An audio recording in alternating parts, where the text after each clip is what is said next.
All right, and we're live. We are back with another Watch and Score live stream.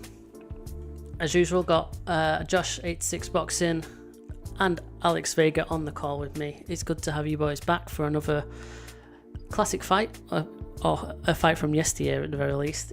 It's another controversial one. Hopefully people are going to stick around and score the fight with us shortly.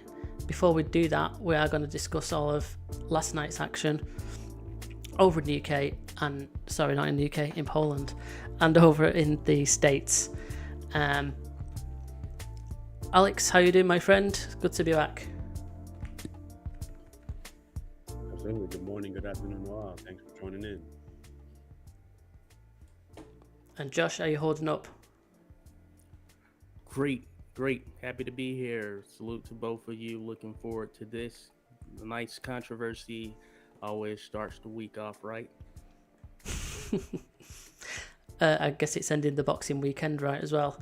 And speaking of boxing weekend, we'll go straight into this weekend because not a lot happened last weekend, I believe.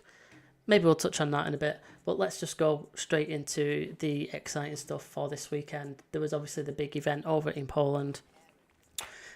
Alexander Usyk versus Daniel Dubois.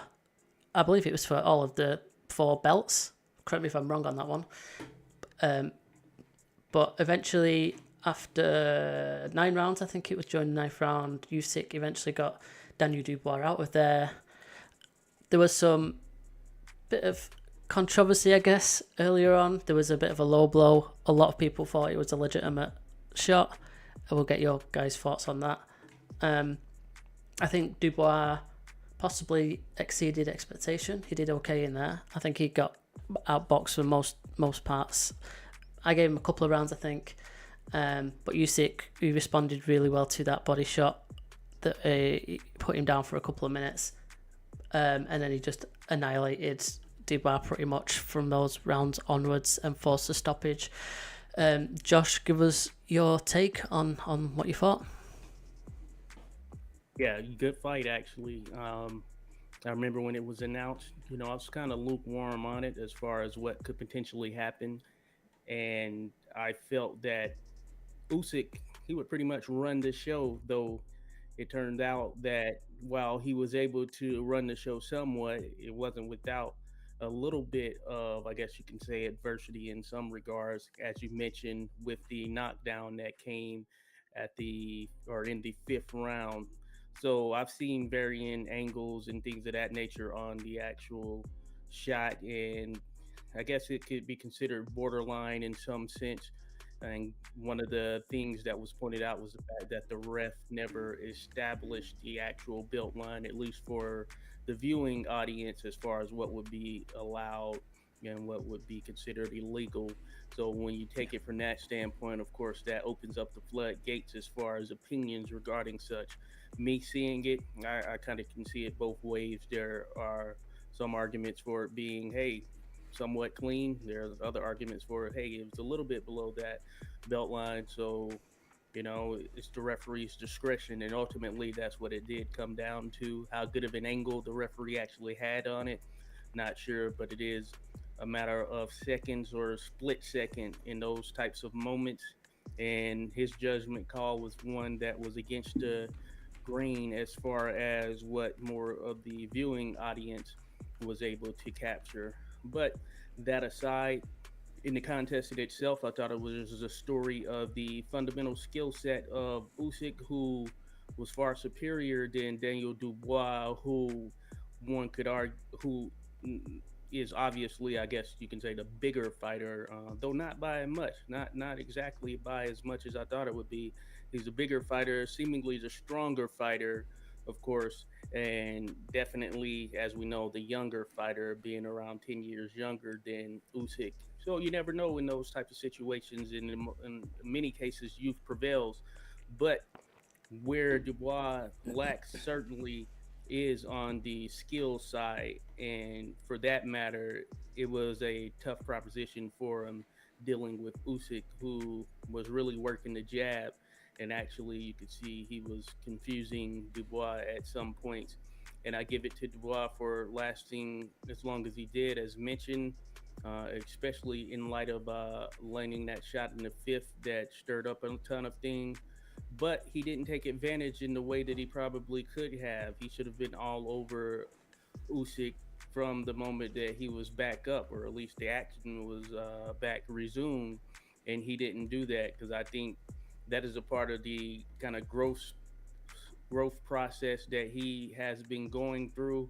And uh, realistically, what I was thinking before the fight commenced was the fact that the WBA belt or some version of it that Daniel Dubois was able to win when he beat Trevor Bryan gave him a false sense of being on that championship level when in reality there's still a ton of things he had to grow on. And from me seeing him, at least prior to this fight, what I had seen up to this point, I don't feel like there were a lot of changes since he actually went through that fight with Joe Joyce, where he ultimately lost, had his eyes shut.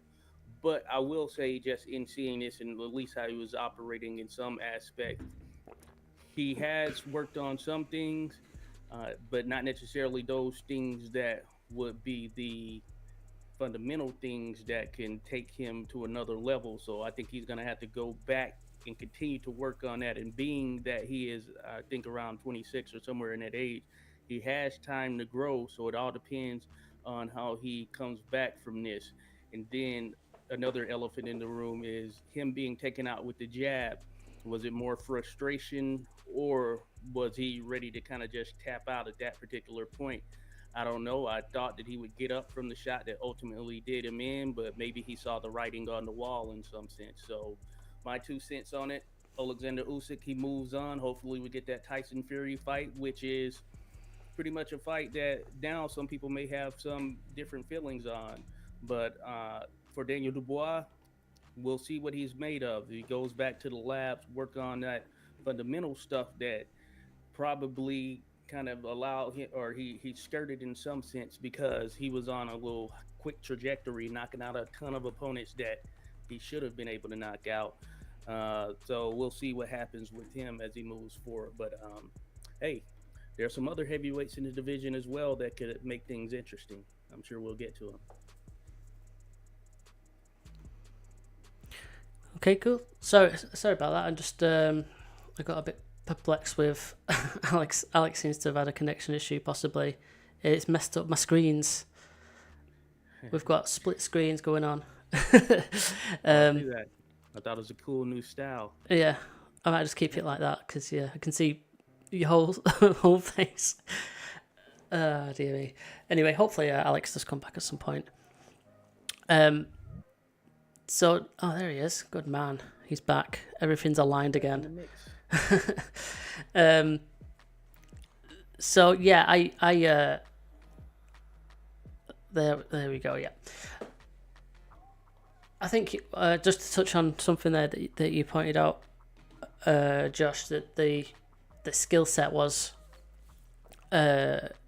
glaringly obvious. You know that the wire is quite a long way behind Usyk, and he'll probably never get to that because not many boxers really do.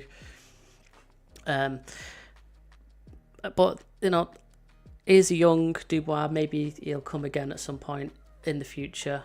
He's got time to work on things, and I'm not sure if he'll be around in the title mix, but maybe he'll be at the upper echelons of the division for a while, and maybe he'll get some title shots in future.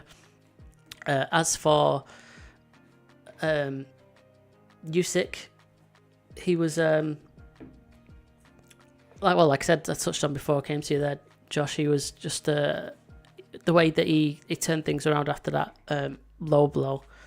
He just seemed to kick into another gear, didn't he? And he just basically outfought Dubois. He got him out of there. He caught him with a few good shots. I know there was some talk on social media about whether they weren't really that powerful, the shots that put Dubois down and out, and whether he's got questions that he needs to answer in regards to that, because he got put down, I think, in his last fight a couple of times before he got his opponent out of there. Obviously he lost to Joyce quite a similar fashion, although his eye was smashed to pieces in that one, so you can forgive him for that. But yeah, it was like a kind of a stiff jab, wasn't it, that ended up dropping him at the end. I think he took his time getting back to his feet, and I think he probably would have continued, but the ref obviously waved it off, and it was probably the right idea. He wasn't complaining too much at that point.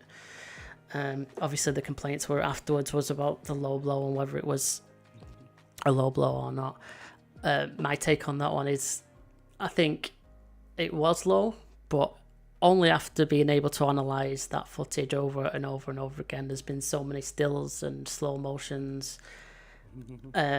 But initially, I didn't think it was low, because I think the initial angle that they showed it from, the slow motion on the broadcast, it kind of, one of the angles, it looks like it's just, straight into the body, and it's not too bad. But then when you turn it to the opposite side, and you see it a little bit clearer, you can see it is quite low, and it is probably below the belt line, or at least borderline on the belt and below it.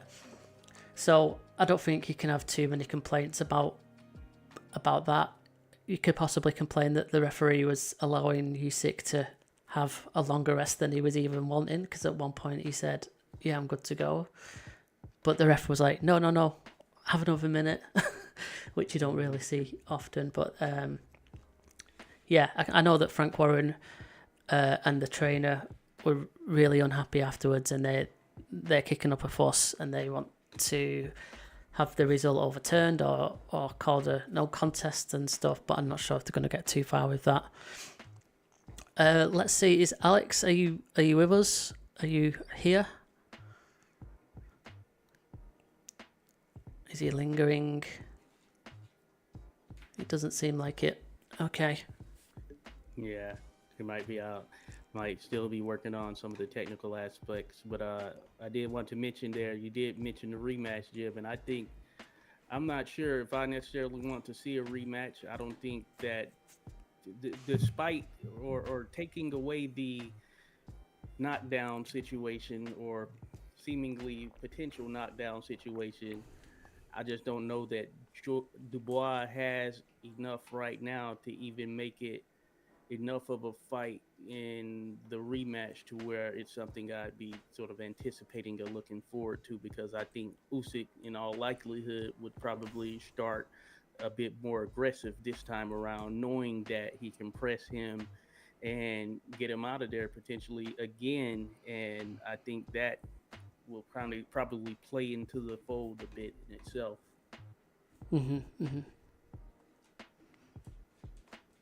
Okay, looks like Alex has disappeared again.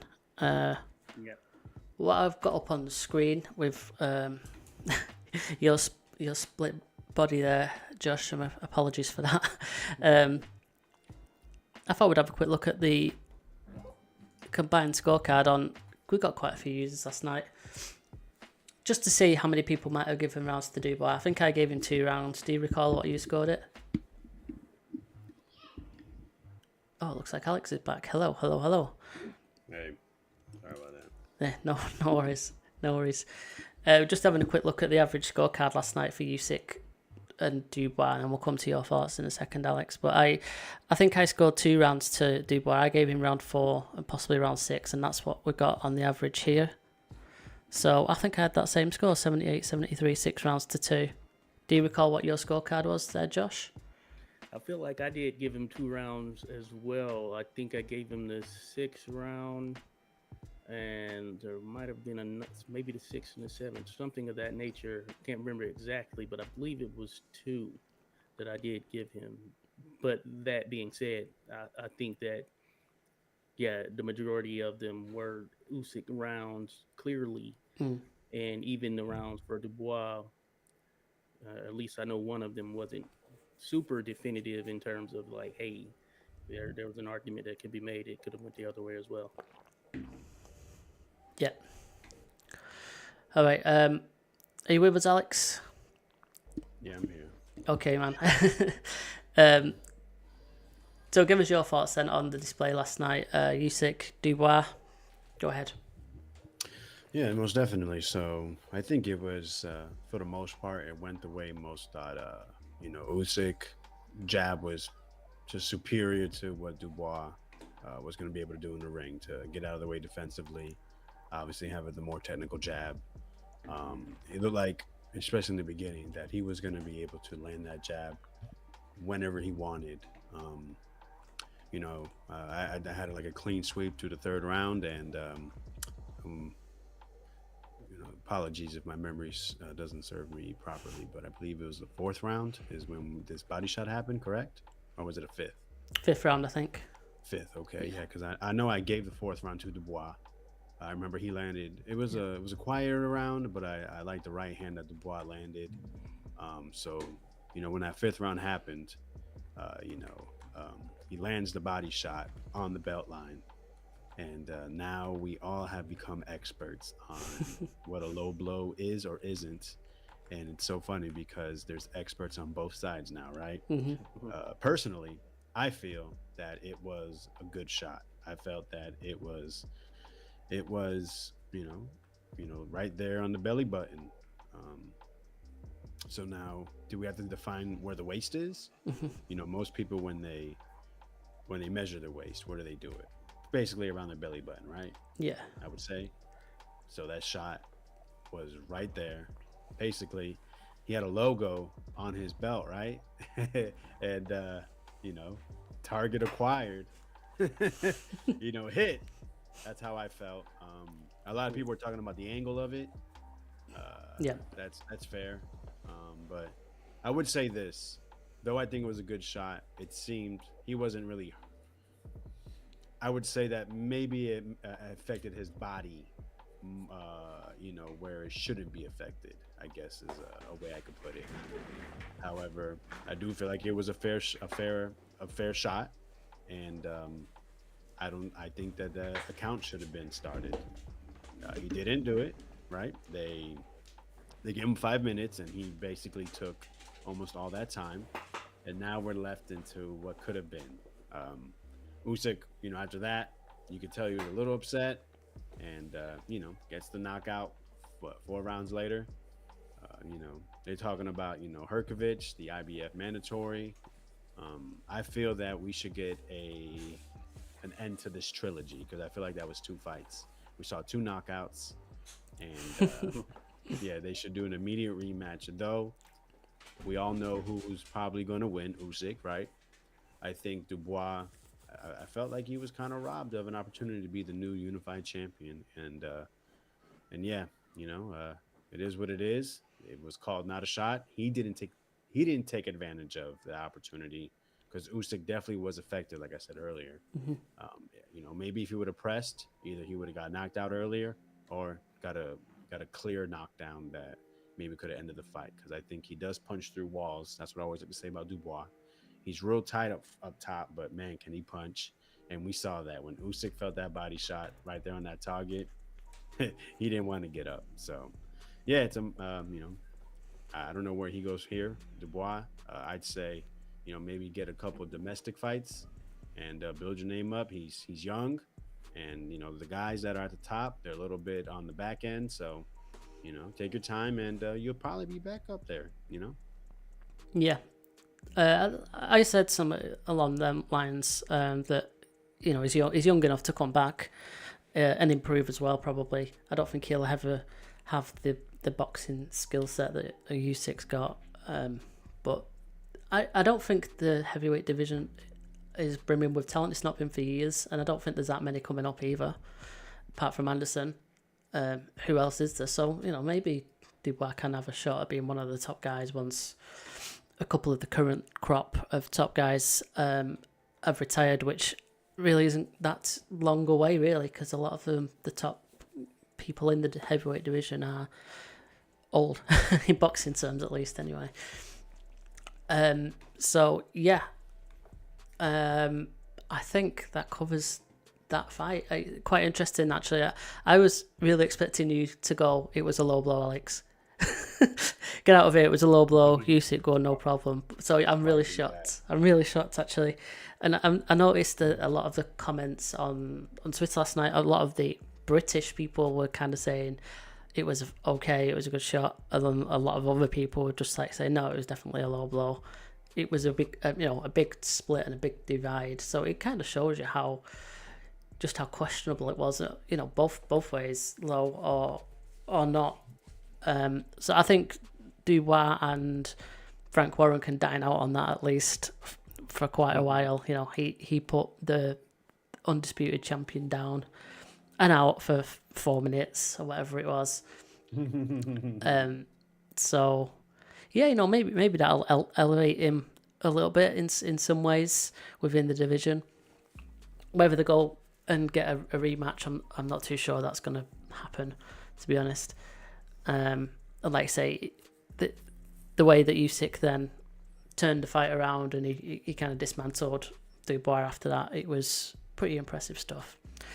So I think it's just got to be Usyk versus Fury, hasn't it? Surely that's what boxing wants and needs. Let's get an absolute undisputed champion at heavyweight, and then we'll let Wilder and Josh make the most explosive fight that boxing currently can offer, and I think we'd all be happy with that.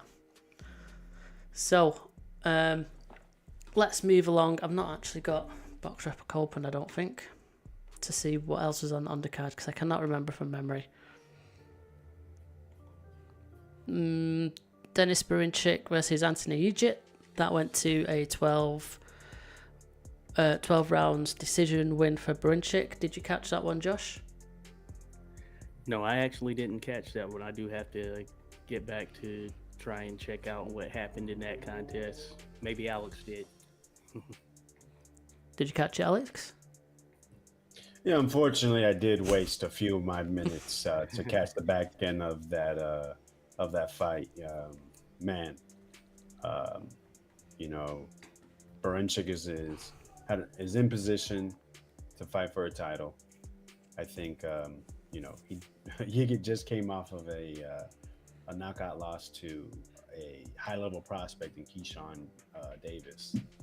And that was a little more competitive than it needed to be. And Berinchik, I could live the rest of my life without ever watching him fight again. He does commit to his punches to a certain degree. However, if you're gonna be doing that, you gotta have good consistent volume, and that's not something he was providing last night. And I didn't really feel like Ugit was doing too much to stop that. I did see something after the fight that Ugit was complaining. He did have 2 cuts, and he felt that K2 needed to provide him with, immediate transportation to the hospital, and he had to hassle them. And then he was upset because they just left him at the hospital and didn't help with transportation back to his hotel. So I don't need to see either of those fighters ever again. Yeah, I did not. I saw that as well on X, as I guess it is now called. It kicked up a bit of a fuss about that, and it sounds like that isn't really on. Boxers, they should be taken care of, shouldn't they? So, but like I say, it wasn't the most interesting of fights. I just had it on a background at that point, so I wasn't really paying much attention to it. Probably for the best, really. So let's move things along. I don't think we need to cover anything else on that card. Let's head over to the States. This was a much better card, I guess, in terms of top to bottom. We'll start off at the top. Jared Anderson got a 5th round victory over Andrei Rudenko. Alex, give us your assessment. Yeah, Jared, definitely known as one of the top prospects in all of boxing, I would say. And, after his last performance against Charles Martin, some people seem to believe that some steam is off that train. So they bring him back, I think, 8 weeks later. They get him someone rugged, someone also of Ukrainian descent, because it was Ukrainian Independence Weekend. And a dude that has only been stopped 1 time. And this guy's put in 10 plus rounds against, Zhili Zhang decision, lost, Huey Fury, Alexander Povetkin. So it was a nice little, feather in the cap to go ahead and stop this guy. One thing I did notice was he was able to land a lot of left hooks in the beginning against Jared, though not really sitting on him. So I was wondering as the fight was progressing, was he going to be able to take advantage of that? But Jared was too good. He's too fresh. He's too smooth. And he was able to actually really get in the groove starting that third or fourth round. And I mean, the body attack it was a thing of beauty. Unfortunately, if he fought Usyk, they probably would have disqualified him. But Belt that's line, something that belt we'll line probably get to shots. later. Once again, in regards to this card, but yeah, and Jared Anderson. There's a lot of talks about him fighting the winner of the co-main event, as well as I think he's ready. I mean, listen, he says he wants to be out of the game in the next 3 years. About 27 years old, he's currently 24. So if that's truly his plan, he needs to get himself into position basically now, while these top guys, like I said earlier, are near the end of their careers. They're looking to match up against each other. So you need to be right there in the front seat, waiting your turn for, to get the belts or the big fights. Yeah, fair enough. Josh, your take on that one? Yeah, I like what I saw from Jared Anderson, especially just that overall commitment to the body. He was relentless in that aspect of it, and just seeing such that tells me, he's working. He's been in the lab. He's been studying. He's been working to get better, and I feel that he's gotten better pretty much on each front. As far as what I've seen, a lot of people had a lot to say about the Charles Martin contest, as Alex mentioned. But that being said, Jared did what he had to do in that contest. It wasn't as though he lost a ton of rounds or anything of that nature. He pretty much controlled the majority of the fight. And I think the sky's the limit for him. It's always interesting. It's good to have a plan. There have been many boxers who want to get out at a particular age, and some of them retire, but it's short-lived. Time will tell if that's the case for him. But while he's having fun and he's really learning or continuing to grow, then I'd say, yeah, take advantage of it. Just as Alex mentioned there, I think that's how he's looking. Yeah, he's certainly just on that fast track towards the top. And if he can continue to rattle together performances, staying active in the way that he is, then yeah, I could see him just getting right there to that level to where he could legitimately pick up a championship, depending on who's holding what belt at that particular time. But as far as the American heavyweight prospects, yeah, I think the hype is real in terms of him getting the attention that he's getting. I think he's shown that he can handle it, and he has a very expressive personality. We're seeing more and more of him, so I think that the public will continue to latch on to him as well as he gets out there even more. So I look forward to what the future holds for. Cool. Do you think Anderson is then going to be that next top heavyweight that we're going to see kind of at the top of the division once the likes of Fury and Usyk and Wilder and the other aging heavyweights have gone? You're nodding your head there, Joshua. Yeah, I think it all depends on the timing, as mentioned.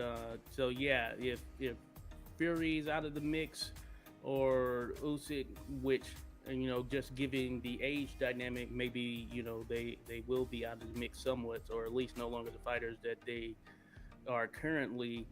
Then I think that could play into it a lot. Just looking at the top of the division right now, and you alluded to this as well, Jim. Yeah, a lot of the guys, except for sort of the back end guys, but all of the guys on the top end are pretty much all over 30. So Yeah. That plays into Anderson's favor in some sense. So he has an opportunity for the most part to really get in there and do some things. I will say that, there are some guys who right now at this particular moment would probably trouble him in some aspect. But that being said, I don't think he's far gone or far below those guys that are these legitimate top 10 guys. So I just think it's a matter of timing and how soon he goes up there and he's fighting those guys in that upper part of the top 10. And time will tell in that regard. But I do think he has the potential of winning a world title for sure, especially if these belts are split up at any point. Yeah. Would you go along with that as well, Alex? Yeah, most definitely. He's ranked highly in every, I think, all at least 3 of the 4 sanctioned bodies. These dudes are looking to above him are looking to cash out. So, I mean, we talked about it earlier, right? Daniel Dubois, 25 years old. Usyk went up to him and said, "Hey, listen, man, you're not done. Like, you're young, bro. You're right there. Like, keep your head up." Uh, Yeah. and we all know the UK loves their boxing as well as their heavyweight boxing. So that could be a big matchup, in a couple of years or so. And you look at other names there, Bacoli. I mean, they stay. He's 30 years old. I'm not sure Joseph Parker is going to stay around, but there's always going to be there's always going to be fights for heavyweights, right? They always say that heavyweight fighters, they say they retired. All of a sudden, you know, people are always seemingly willing to pay for heavyweight fighting. So heavyweight matchups. I'm sorry. So yeah, I mean, Jared Anderson is. Oh my God. Sorry about that. I think Jared Anderson is definitely seen as probably the most talented. However, I believe he needs more seasoning. He thinks like I said, he has a date or a age of when he wants to be done. So, man, come on, let's put this thing in 5th gear and get it on the track. What is that he said? Does he want to retire by 30 or something? 27. 27, not even better. Yeah, Okay. he said he fights for money. Well, okay. Well, nothing wrong with that. So he's got 4 years to go. Just looking at these rankings on BoxRec, which they are what they are, but they at least tell us who's around the top of the division. Yeah, they look crazy. I wish active heavyweights is what I was looking for, and these are all the bigger names. It might have been while you wasn't on the call, Alex, where I basically was saying that in terms of like top talent, heavyweight division will be lacking it really once the likes of Fiora, Usyk, Joshua, Wilder have gone. There's not that much talent coming through that's a young and upcoming talent. You got some that are getting on slightly, heading towards 30, like a Jagba and Bacoli, who've both tasted defeat anyway. Not that really matters, but Gassiev, he was supposed to be, going to be doing good things since he came up from cruiserweight, but that stalled somewhat. And you seem to have people that have been around forever. I know Josie Parker's only 31, but he seems to have been around for a decade. Takam, you've got Chisora loitering around. I'm not sure we're going to see Dillian White ever again, but yeah, it'd be interesting. I think that it's going to be wide open pretty soon for the likes of Jared Anderson. Maybe even Hrgovic will finally become that monster of the division that everyone's been touting since he turned professional. And I think we just need some more up-and-coming names, really, to get it excited. But I guess, the heavyweight division always sells. It always brings some form of excitement, regardless of, the names that are there. So, anyway, I just think it needs a little bit of life injected into it especially, once these top guys call it a day in a couple of years' time. All right, then. So, speaking of Jagba, he was also on that event. Another low blow incident, or several low blow incidents. I'm not seeing the actual fight itself. I just saw the final one that caused the stoppage. Josh, give us your thoughts. Did we learn anything from this? Well, I thought it was a wild fight. It had me cracking up as I was watching it there live because Kosobuski, very awkward style and everything, but you could tell he kept complaining to the ref, and he was like, you know what? If you're not going to do anything, I'm going to take matters into my own hands. And it just turned into a wild contest there. So, I mean, FL Jagba, big, strong guy. He was using his jab, throwing a lot of straight punches, and he was having success just given just what he was able to do with Kosobuski. Kosobuski, he was able to get in a few solid shots of his own. The height and reach was on the side of a Jagba, which I think helped him. But eventually, all of the low blowing, and the complaints of him being low blowed just sent Kasabuski off the rails, and he reached the point where he was just like, "F it, I'm just gonna do it. I'm just gonna do what you're doing, and we'll see what happens." And rightfully so, he ended up getting disqualified because at that point he just seemed to not even care what was going to happen. Now, yeah, it doesn't answer a ton as far as a Jagba that I don't think we already knew. We know he's been in the lab working, and he's going to be one of those guys that, yeah, you'll have to deal with that length and that strength that he has, and of course his overall size. But more to come. I still think we need to see a bit more of him as far as what the true peak or what the ceiling is for a Jagba at this point.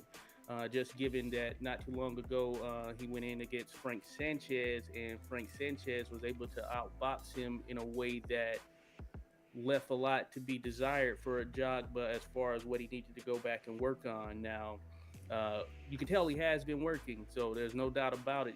You know, he's been a sparring partner of Jared Anderson. I'm assuming that may be paying some dividends at some point.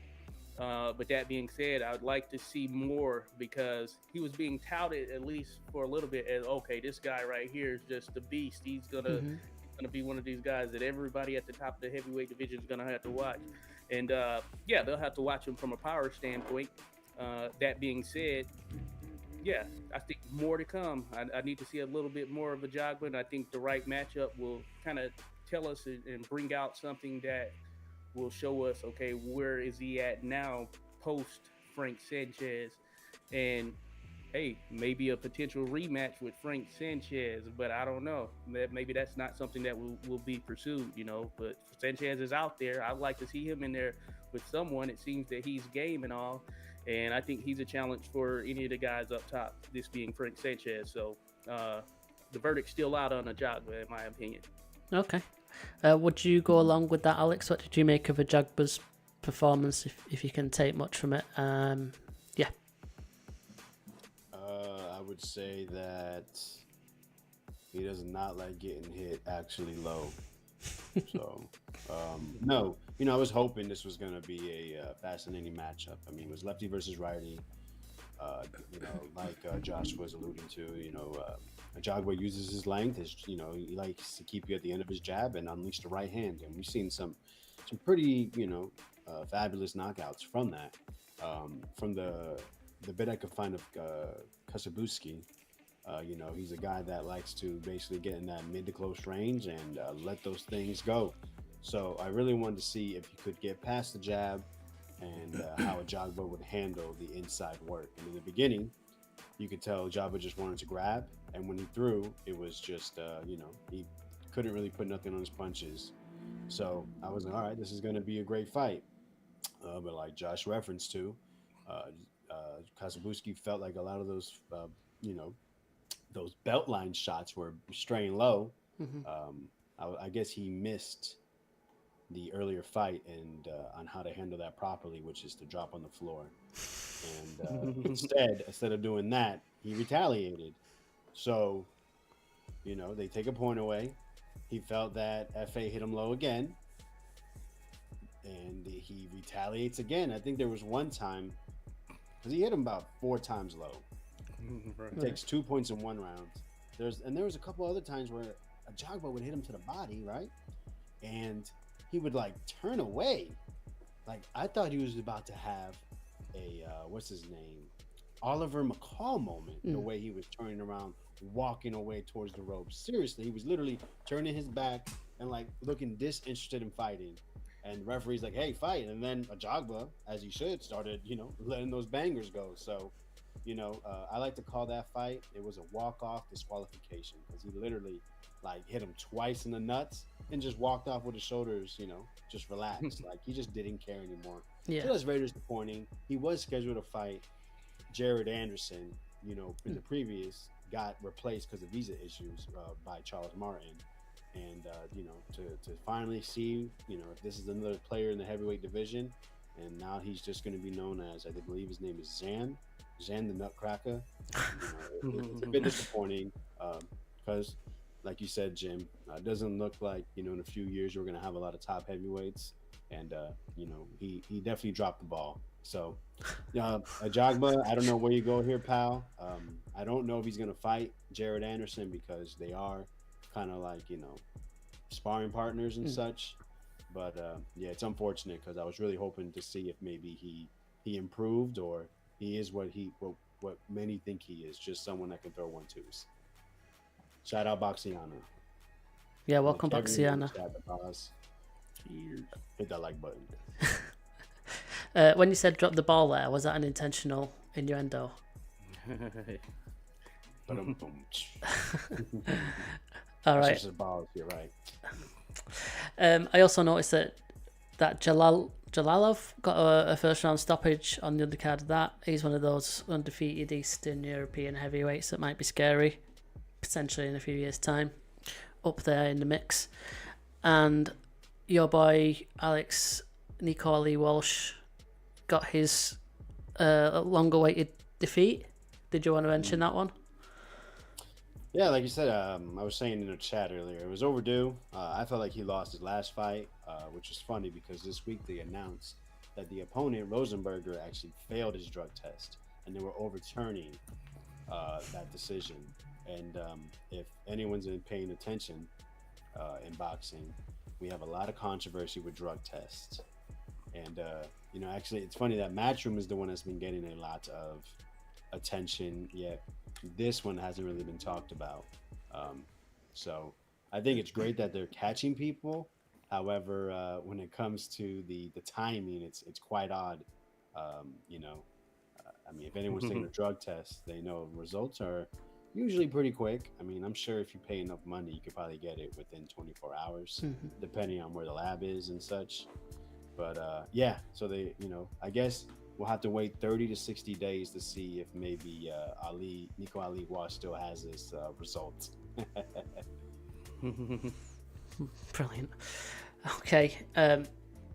Yeah, I don't want to go into the whole drug issues that have been going on probably since our last live stream, actually. That could be a whole different podcast or live stream episode in itself. And we'll stay away from that. We'll just go with controversial decisions instead, as one of as another aspect of boxing that's a bit shit. Like the one we have today. So speaking of which, let's get to it and let's do our watch along. It is time. Alex, get your notes out and give us a bit of an introduction to this week's episode. I will drop a link in the chat for Boz that always demands one. Drop that link. All right, let's get to it, right? Like you said, shout out to my man King Born. All right, so we got Juan Diaz versus Paulie Malignaggi 1.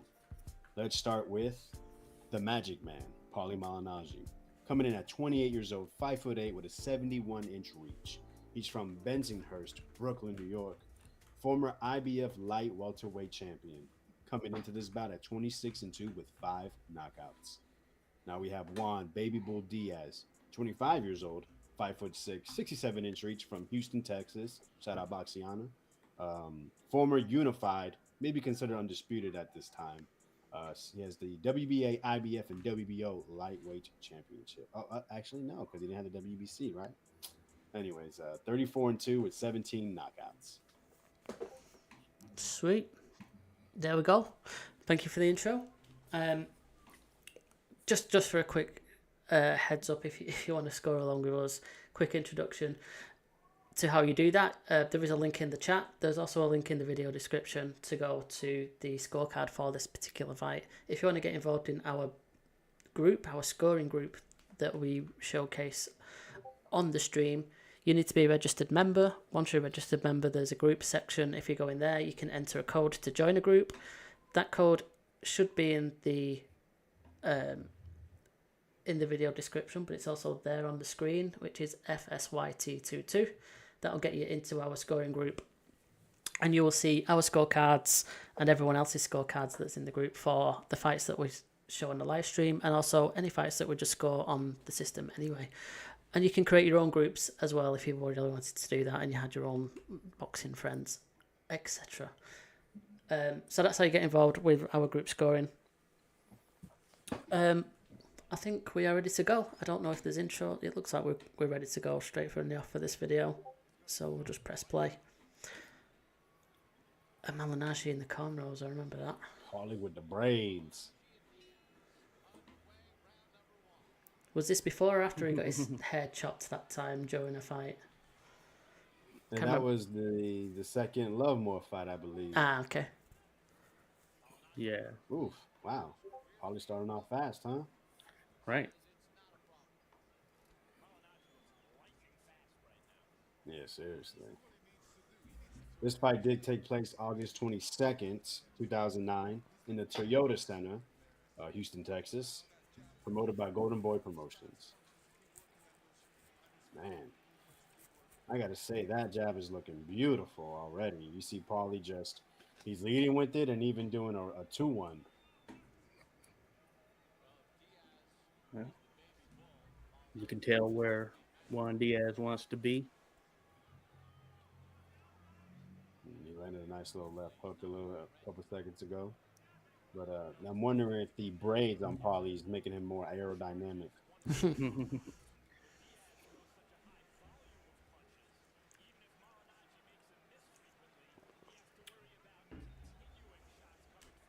Probably with the trunks nearly to the ankles. You know, that was a style back then. With all them tassels and on the shoes as well. Yeah, man. Paulie was always, a bit flashy. Yeah. You think he felt he might have had to make up for his lack of knockout power, as he was notoriously known for? I think it was just really he's always been, he's Showman. Brooklyn, Yeah. flashy, you know what I'm saying?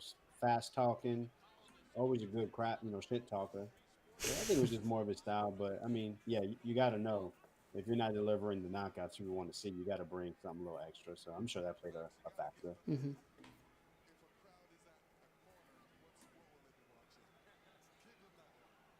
He's made And a yeah, good... Boz, Paulie's 5'8" and Diaz is 5'6".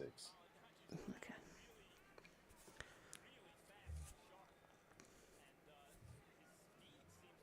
The Diaz was a former lightweight champion, so he is coming up for this fight. They've both been champions previous to this, haven't they? Yeah. Correct. But this is a non-major title fight. Oh, nice right hand by Baby Bull.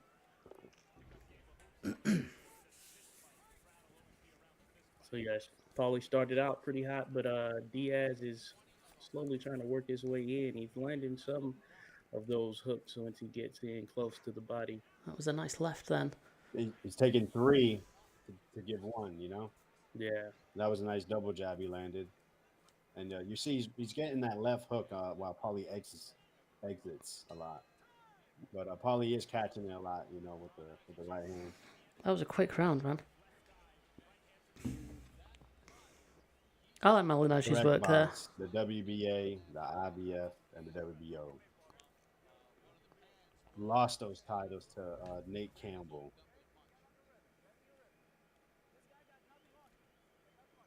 I will keep repeating information if you need me to, Boz.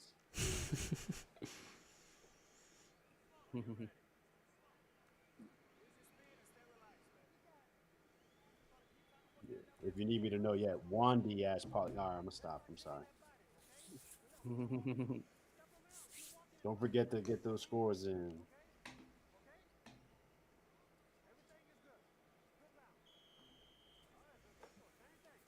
Ronnie Shields in the corner of Juan Diaz. Ronnie Shields.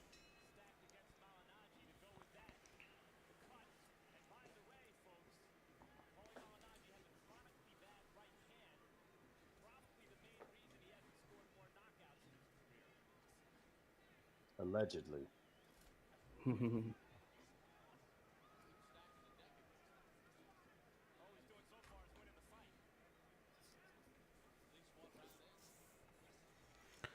Is Boz messing with me?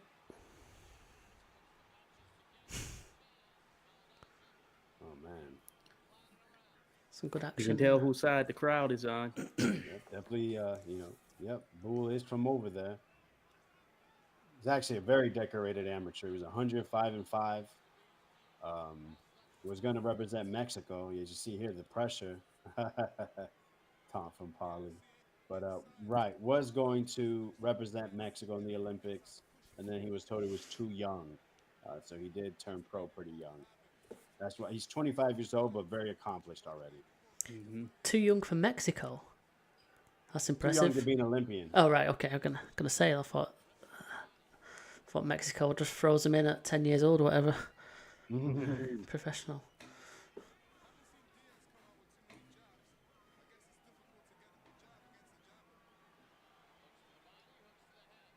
Oh, he's unleashing those shots. He did have a very good chin, didn't he, Paulie Malignaggi? Definitely known for that chin. Very durable. Everyone remembers he fought Cotto. I believe he had a face fracture Yeah. in round two and made it all the way through. And everyone knows Cotto's a big puncher. But yeah, Yeah. Diaz, man, just he seems to be able to find that right left, huh? He's been landing Yeah. consistently this round.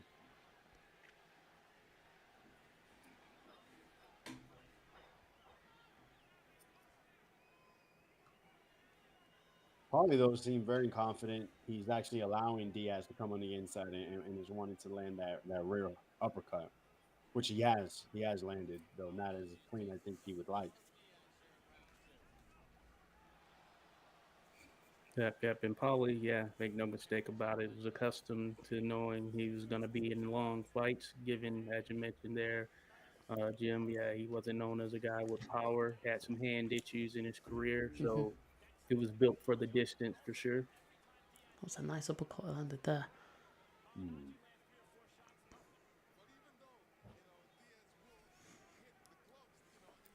It's definitely one of them fights where it's the is he Diaz the baby bull, something like that, and Malignaggi like the matador, I guess, working off the jab. So both fighters are cut. Yeah.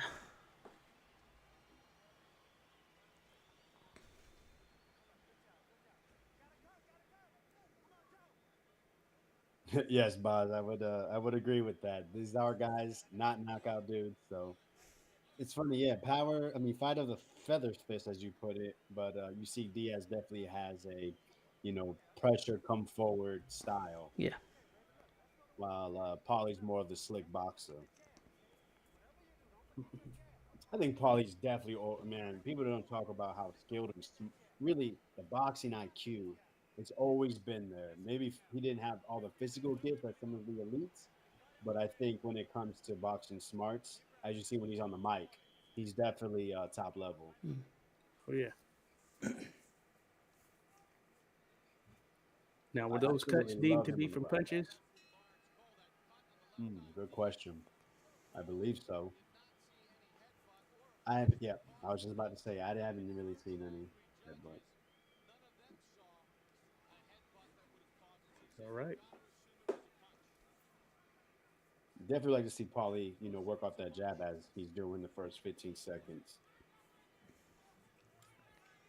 Yeah, at the very start of the first round, he was doing that for the first minute or so. It looked Mm-hmm. really good. We saw double jabs. We saw two ones.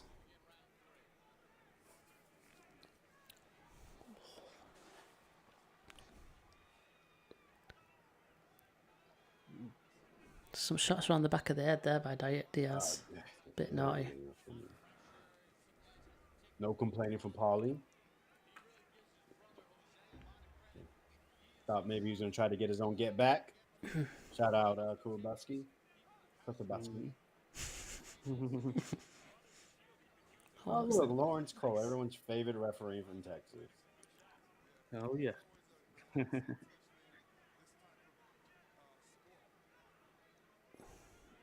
Paulie's having a better round this time. Yep, getting that job, being first. Nice check left hook and pivot.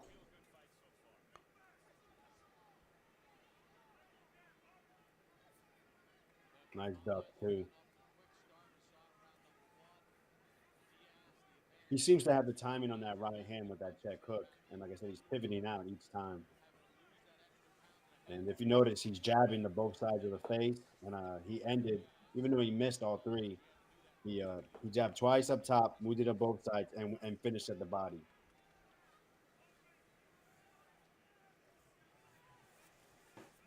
Mm.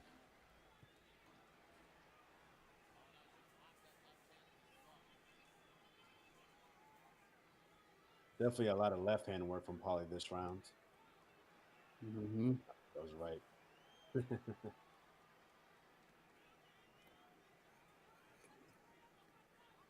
Yeah, Yeah. Diaz needs to do a little bit better cutting the ring off, stepping towards where Paulie is. Yeah, it Oh, that gets a was a bit nice. scrappy when they get tangled up, doesn't it? It's just messy. Yeah, these types of contests or matchups, especially given where they're located, always have an interesting play on the psyche, considering that, of course, Paulie's going to have that high output, not a ton of power behind it, but anytime Diaz is landing something, the crowd is definitely going to give him his props. So you, as a judge, you have to kind of weigh those options and those dynamics.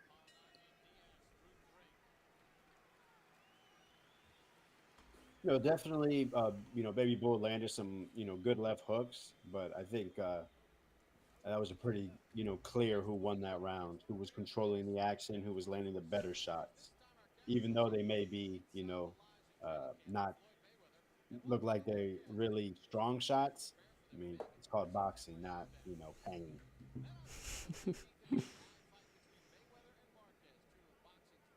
It's always really interesting when I hear people's reasoning, like, oh, but he did land that hard right hand. It's like, yeah, but what about the 10 jabs and the seven other shots that landed clear as day?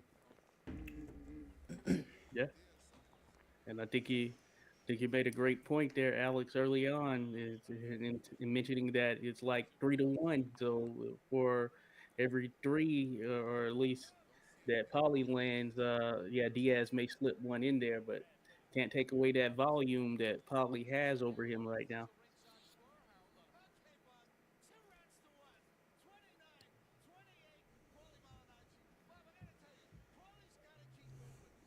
Sounds like Lederman's in sync with us.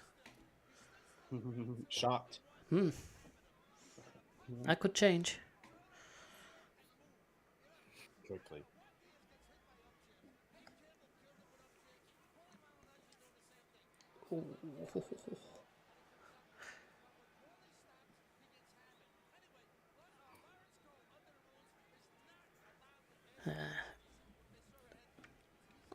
Boz Thanks for all joining us. If you haven't done so, please hit that like button. Appreciate y'all. Yes, thank you very much. Boz has got it 2-1 to Paulie as well by the looks of things. Oh man, someone said I kind of look like Paulie Malignaggi. No, thank you. Nope. Maybe if I had the braids. Mm. Paulie. Ooh, yeah, he's definitely hurt.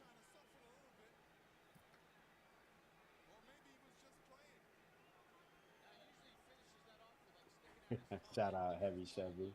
That's the one that said. He said it in another chat, but funny you say that. I believe I have an older brother. I think he kind of looks like Polly, so I guess it's possible. One of my great grandparents was Italian, but Polly's Sicilian. FYI, It's all in the speaks really good genes. Spanish. That's a random fact.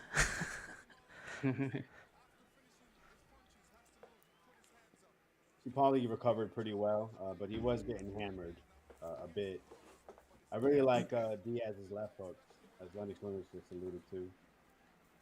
Oof, you see, he's catching it. Paulie's really relying on that phone and holding that phone up, and he's getting caught not putting it, maybe exactly where he needs to, where Diaz is targeting.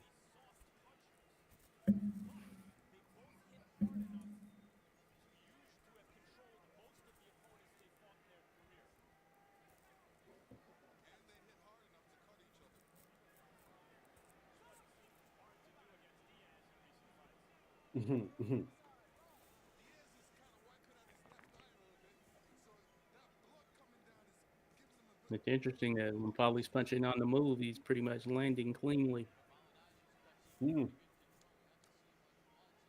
mean, the jab is beautiful. I don't think people, you never hear people talk about how great of a jab he had.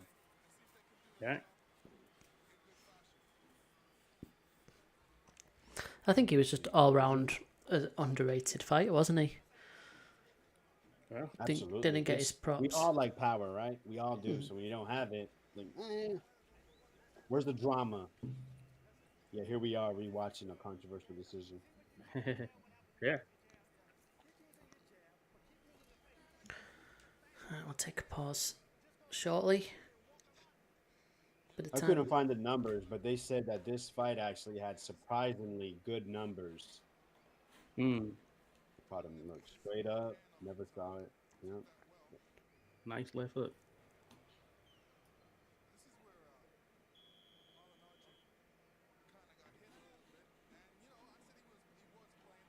Oh, he was okay. We'll just pause there.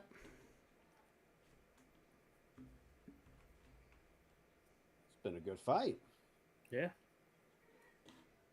Both guys have been doing what they want to do.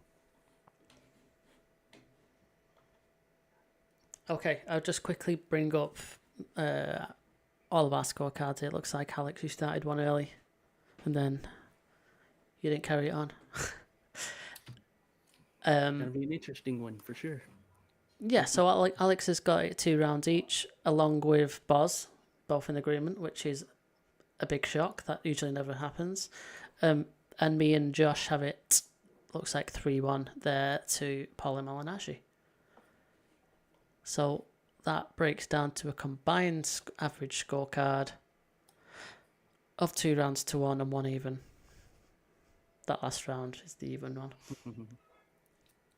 That's just the maths, Alex. Don't pull your face. We'll do some scorecard comparison on the next one. If I can get my mouse where I need it to be.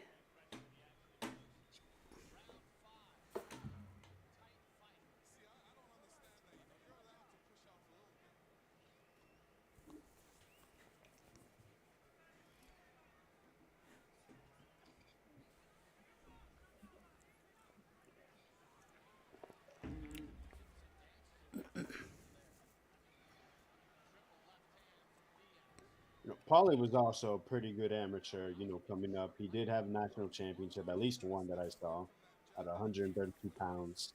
And, he had a lot of sparring sessions with, Miguel Cotto, came up in the gym with Zab Judah. There was a lot of talks about him possibly fighting Zab Judah at this time, which they were able to go later on, I think in like 2013, 14. It's actually in attendance for that fight. A pretty decent event in Barclays Center. Battle Brooklyn. Awesome.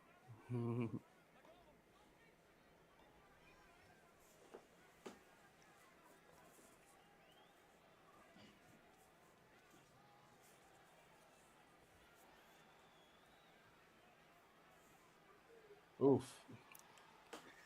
Flipped in a nice little short right there. Seemingly rocked Diaz. Came back with a nice combination, though.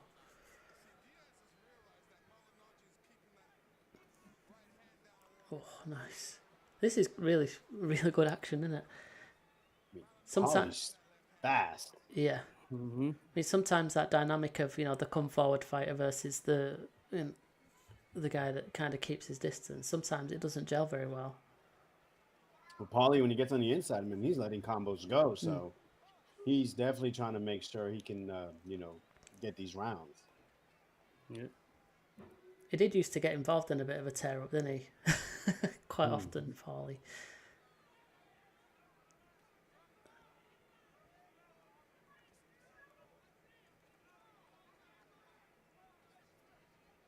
Ooh, a little bit behind the head there.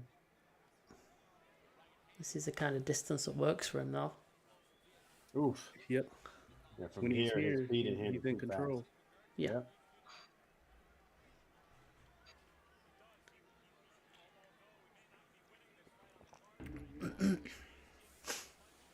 Interesting, those punch stats. Yeah. Yeah. Power punches. Yeah, no, Paulie, man, man, when he wanted to, he can, he's gonna look good. That was the one thing with Paulie, though. If people, a lot of people felt that he was really up and down. For every, first love more, fight, there's the second love more. If you guys ever caught those. I would have done it at the time, but a long time ago, man. I don't remember. It is. Really opened up that eye now, Oh, that yeah. left eye of Diaz. That is a mess. The Jack artist, welcome in. Nice, nice to see you here. He said that Paulie had some nice conditioning. That's true. That's probably something that he never really got credit for. That is a bad cut. Yep.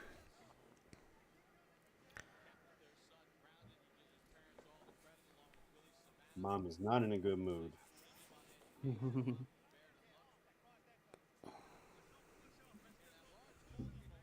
Ooh. Getting some Elbow. unnecessary close shots on that.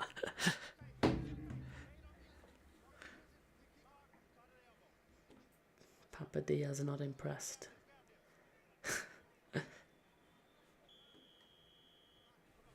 You hit by crowbar.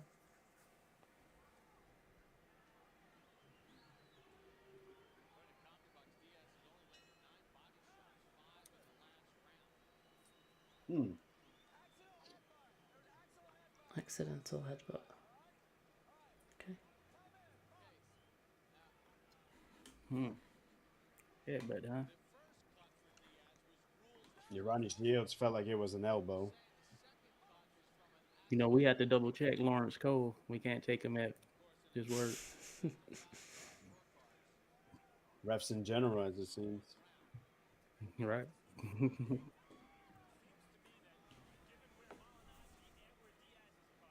Yeah, I think Diaz, especially with this cut, is gonna have to take more chances. Throw whip Paulie, because I mean Paulie could just really target that eye, and you never know how the scorecards are looking, or I'm sure it's not easy, especially in the placement of that cut.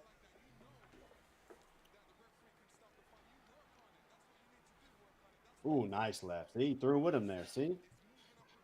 Another one.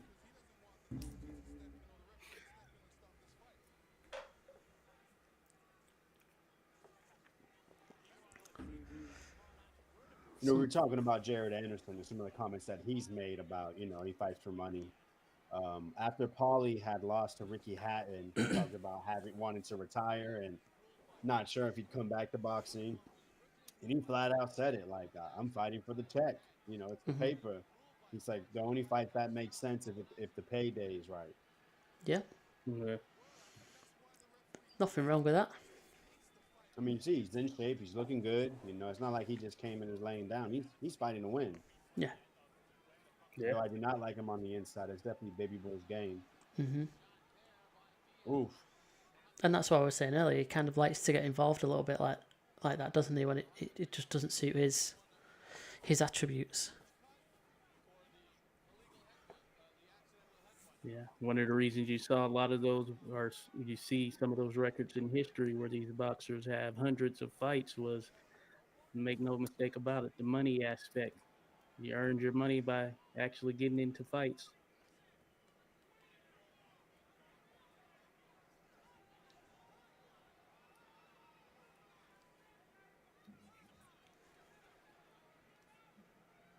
Interesting round here. Paulie's gone back to his boxing now. He's looking better. And Diaz, like I said, man, he has started to punch with him, but Paulie, I feel like if he did rely more on his stick, this will probably be more clear his round. Certainly. Nice body work the last 10, 15 seconds by Diaz.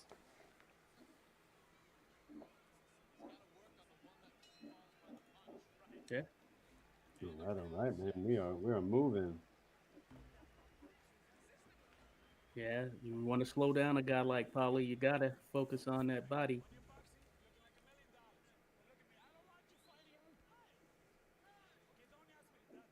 Wow. He said he doesn't want him to fight on the inside. I mean outside.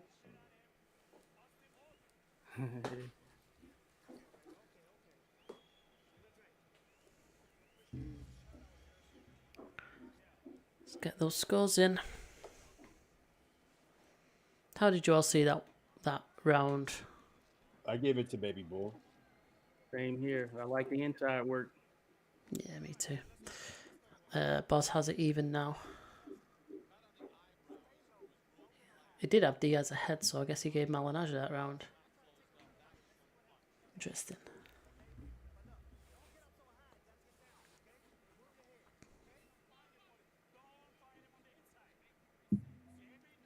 Oh, okay. Don't fight him on the inside. All right. I thought he said don't fight him on the outside. I was like, what?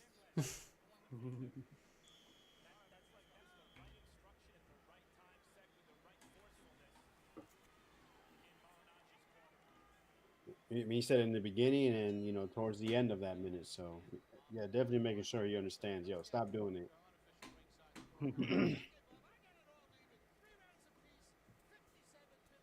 Boz Letterman.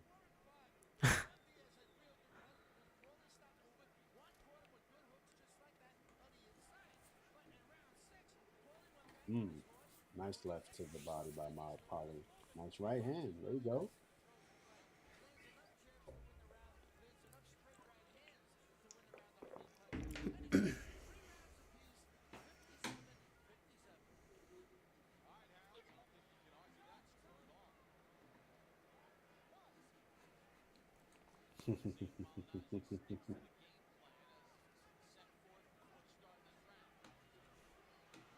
Nice body shot. Paulie seems a little, I don't know, look like that energy's a little sapped right now. I don't really see the same flair as he had early on. Yeah.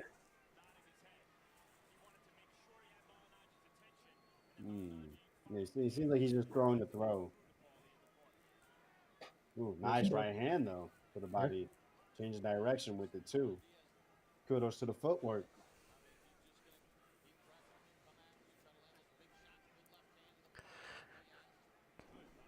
Couple of Oh wow, borderline belt shots there.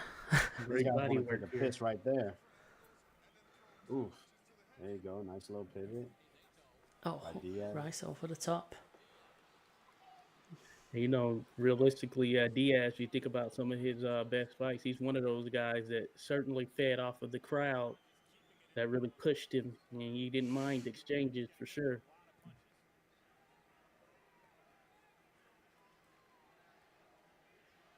A little bit tougher, to get those sustained exchanges with a guy like Paulie Malignaggi, though. People might have this round kind of up for grabs, or maybe leaning Diaz. I would think. Uh, Good body work by Diaz. I like that he's still paying attention to that. Good fight.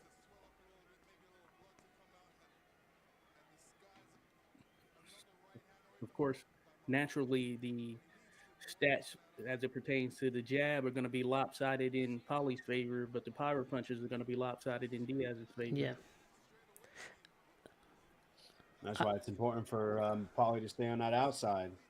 Right?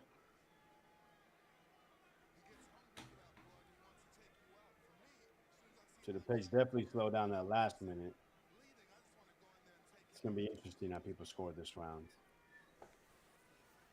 But I think if you go off of maybe who had the best moment, you got to lean Diaz. Yeah.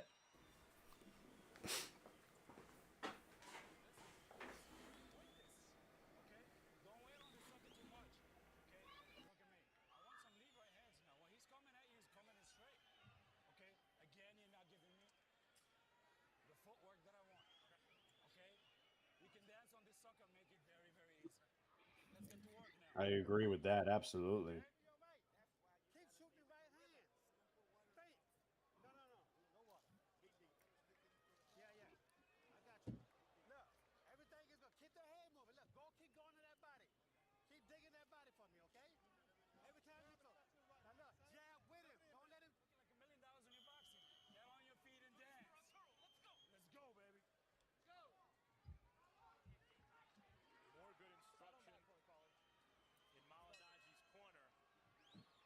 Oh man, let's see how this one ends. What we got? Five more rounds. Yeah, feels like it's gonna be nip and tuck.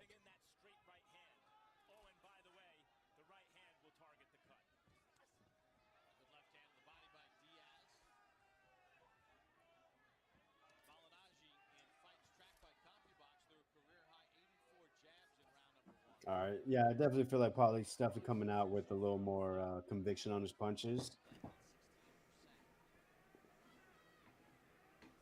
I always feel when guys are evenly matched, it's those in between moments. The Hmm. when people are stepping back or trying to get out of harm. Trying to step away. There's always those moments, man, that really help separate fighters in the scoring. And Paulie's done it a couple times already in this round. Yep. If anyone watched the overtime boxing on Friday, the Truck Simpson versus Vladimir Hernandez. Obviously, Hernandez had a lot of volume, but it was those moments a lot of times that he was, Truck wasn't throwing and Vladimir Hernandez was. Yeah, I didn't catch that. I need to see it. Hmm. Truck out of Baltimore. Yeah, man. I think people in that area may be a little disappointed. A lot of people feel like he has, decent skills to be, a future contender, and that's not that kind of performance shows you're just not ready. Yeah.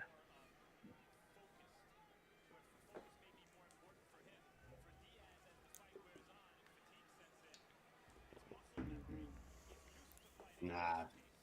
See, Paulie almost had a good exchange on the inside.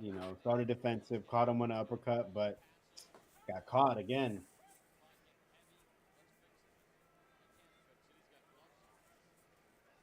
You're in the fighter's hometown. They're screaming every time he throws. Almost Yeah. that could be the difference in the cards. He just elbow him, man. Like he did a little elbow.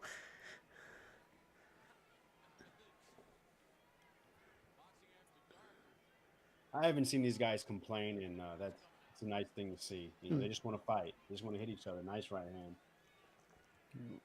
You see, Baby Bull caught him with that left uppercut. That might have been on the hip though. Fall to the ground. Fall to the ground. We're never gonna forget this Usyk thing, huh? I know I'm not. Wow. He seems to have been bothered by lowish shots fairly Is his often, pants hasn't he? falling down? Right. Yeah, I think that used to happen quite often for Malignaggi. I seem to remember a referee pulling him up one time, I think, for him. Can't remember when it was. Might have been against Hatton, maybe. One thing I was going to say about is these two is they've not slowed down. It's been fairly high output, and they're both well conditioned. Still, throwing. I don't think there's been That any. was the end. That was the end of round 8, right? Oh yeah. Yeah. I'll take a pause. But yeah, both throwing a lot of shots and yeah, not seemingly wilting in any kind of way. That was a pretty tough round to score.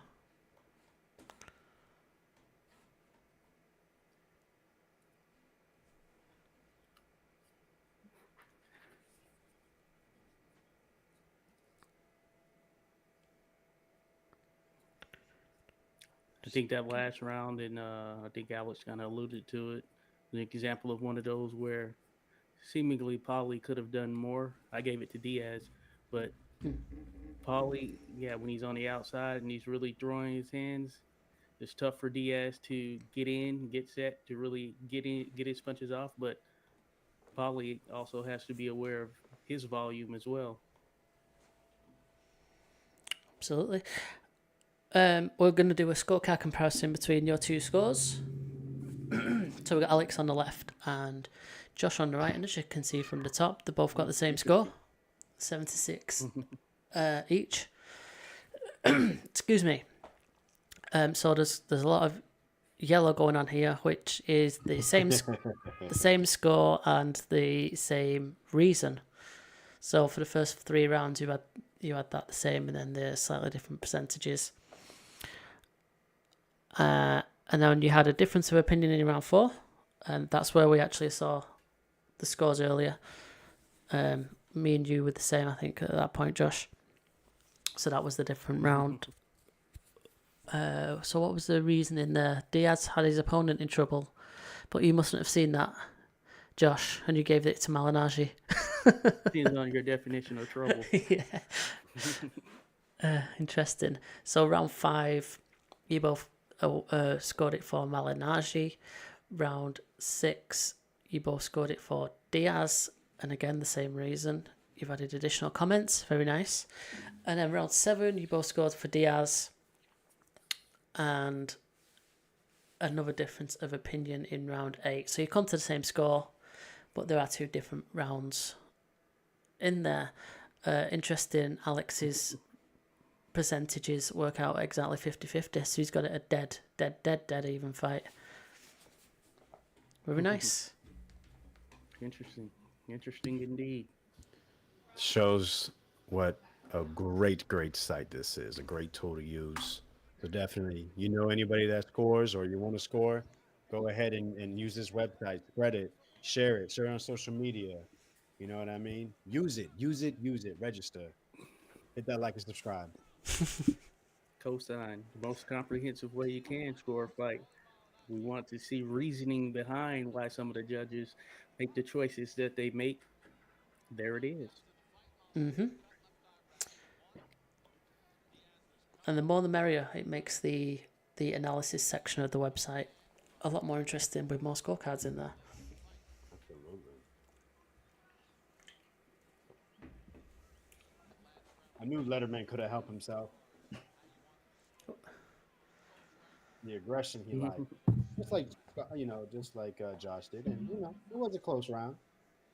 I just I had referenced in the beginning. I like the little moments, that Paulie was answering while Diaz was worried about defense. Ooh. That was a nice little combination there. He's messed his hair up. That's extra points. I've heard people talk about it, man. Like, you shouldn't go in there with long hair or tall hair, because when you get hit, it may look a lot worse. Yeah. Yeah. We mentioned it before on this stream, haven't we? In previous fights. It amplifies.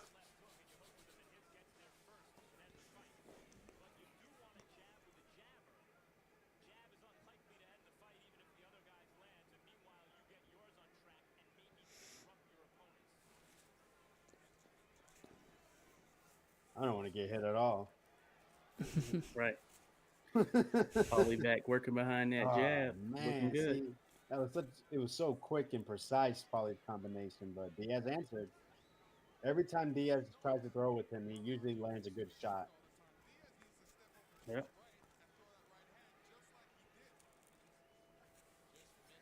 Yeah, that's nice. Now we keep saying it is when he gets into this rhythm, keeps that distance, pours out the jab. Mm-hmm. He's just gonna win rounds this way, isn't he, Malignaggi? I wonder if maybe sometimes he can't move because his pants are falling. Yeah. All right. Distracts him enough to get tired into a put himself in danger of getting hit in the belt line and it being a legal blow. No, they probably. That was a bad reference.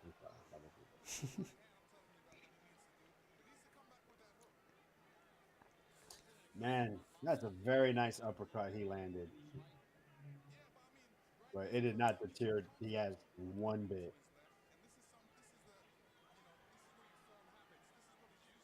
Mm. God damn, those pants are They, bothering yeah, me. they are going Damn, low. Paulie. You can't even pull him up. Like he tried to. If you saw, he tried to pull it up real quick. There he is. Trainer pulling his pants up. Jesus. You know, he might have lost that round because of the pants. Add it to the additional comments. I definitely am. Oh, look at this, Danny Jacobs. Yeah, that was the I think the co-feature. There's actually a lot of good fighters on this card. Danny Garcia, right? This was Issei versus Daniel Jacobs, Robert Guerrero. There's someone else as well. I mean, we didn't enjoy these days enough. I think. Mm, You know, Right. this maybe is a took him Golden for Boy card. granted. They were stacked.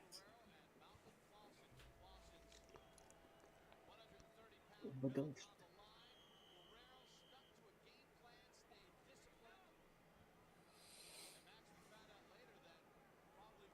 Yeah, Boz. I think I was just too young to not appreciate what we were getting.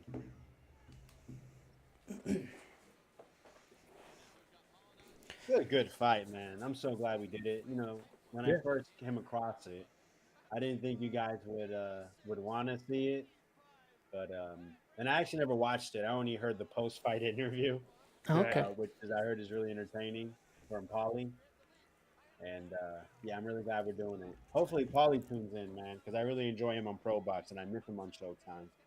Oh Even yeah. though some people may not have liked some things he has said, which for sure I understand, but as a boxing commentator alone, I think he's best of the best. Very good, yeah. In that realm. Certainly. Certainly. I co-sign that 100%. I think Showtime did themselves a disservice with letting him go. Uh,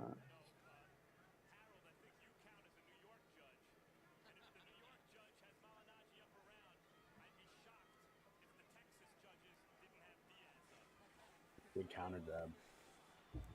Yeah, Oh, I believe Paulie had expressed his concerns about the judges giving him a fair shake before the fight. yeah. well, that's not going to do you any favors, is it? Never. Yeah. I always spoke his mind. Unless he's thinking, well, if I flag it, then maybe they won't make it as obvious. Hmm. He's gone back to his jab and his more success, but first minute Diaz was good. Sometimes it's just the simple things that can take you far. Nice quick combo by Paulie. Be nice to just say if you do the jab right there, bam. Well, Got his hands low now. Getting a bit confident. Diaz looks like the fresher fighter, I would say. Already got his mouth open. He's not really doing defensive moves, unless he's just not concerned about what's coming back. Mm. Maybe he feels that he's mastered the distance, that he knows where he's at. Nice footwork there. What was that there? well, Shouting to the crowd or something? yeah, he's talking.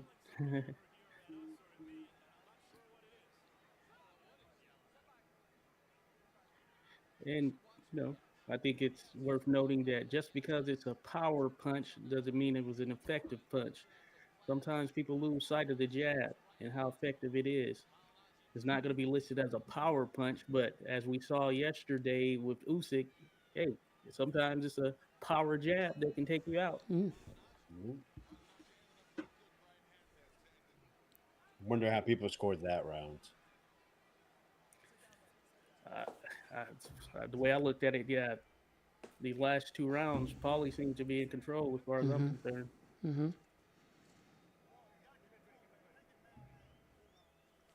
I think Diaz has his moments, and he probably lands the better shots for the round. But for the most of the duration of the round, it's Malignaggi on that jab, controlling it. Mm.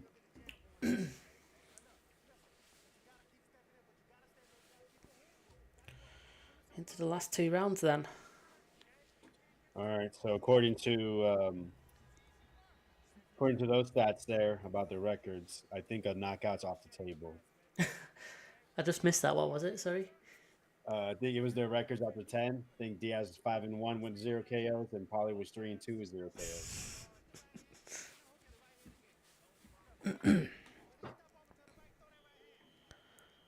What was Diaz's like knockout ratio? Was it really low as well? Or was it just like an average? Let's have a look. I couldn't remember if Diaz had fought Juan Manuel Marquez at this point. Yeah, it was a previous fight, I think. Oh, okay. Went to sleep, took a little nap. Very good fight.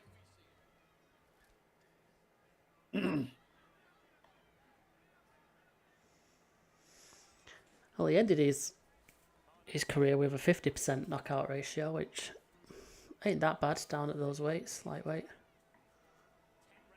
They talk about Fernando Vargas, kind of being on the fast track and maybe a little, too early. But you could say the same thing for Baby Bull. You say he's 25 years old and he's already, fought Juan Marquez and Nate Campbell fighting Paulie Malignaggi. Yeah. That's pretty Normally tough. at 25, they're starting to fight those type of guys. Yeah. And I was thinking the same thing. He's one of those guys who had a short shelf life up top,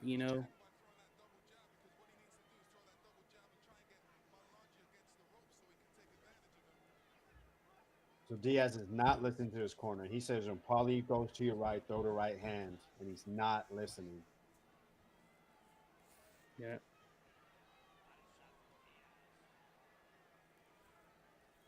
What shot are they talking about? I don't understand. Got blocked. Oof. Nice combination. Yeah. Shots coming way down again.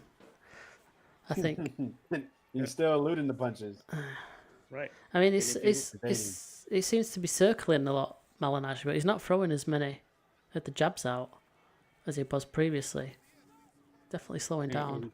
And if you look at it, well, at least I've noticed it over the last 3 rounds, Paulie, he actually is getting that right earmuff up whenever Diaz tries to get in that left hook, and it's not landing. Nice jab, baby. Change direction. It's a thing of beauty, man. People don't talk about it. Talk about it, man. Right. Like what you need to do. Land a punch, change the angle. Do it again. He found his groove. There you go. Pull them pants up. Referees involved.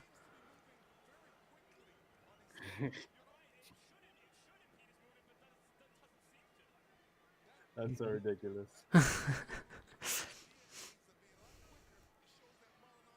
If I'm Diaz, man, if I look back at this, I'm like, man, why didn't I take advantage of that? Right. I mean, his pants were almost, literally about to fall down, and he still couldn't touch Paulie. Well, it's not like they're really tight. He could probably have them down at his ankles and he'd still be elusive.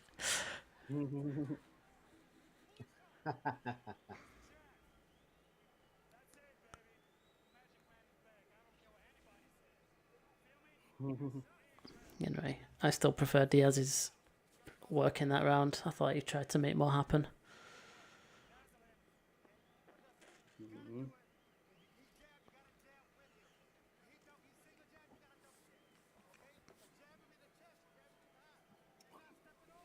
Landed punches isn't far off, but I dare to say that some of those shots that are being blocked are being counted as punches coming from Diaz. They're just focused in on that cut again, which I'd actually forgotten about. Yeah. You think Malignaggi would have been targeting that last round then. So Buzz has said he's got Paulie ahead for the first time since round 3, so interesting. Very interesting there, like you said, Jim. Interesting. These things are always interesting.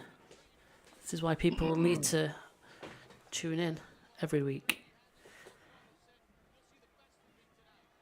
So, both going for it, I'd imagine, for this last round, because there's none of them could say I'm ahead confidently. I mean, the Shields told him to jab with him. Jab to the chest.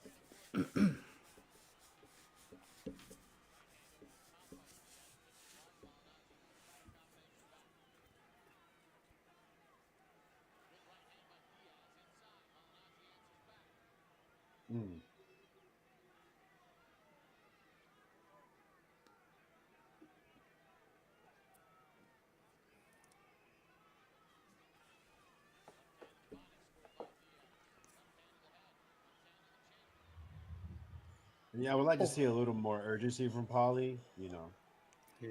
Just he's been in hawk. control, but you're in the fighter's hometown. Yeah, Diaz getting a bit better of the work right now in this round.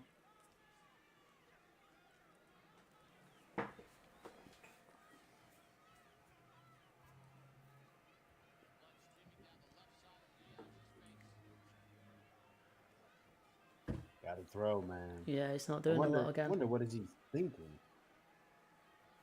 I mean, he probably. I mean, he was. You know, there was some cheerleading going on, so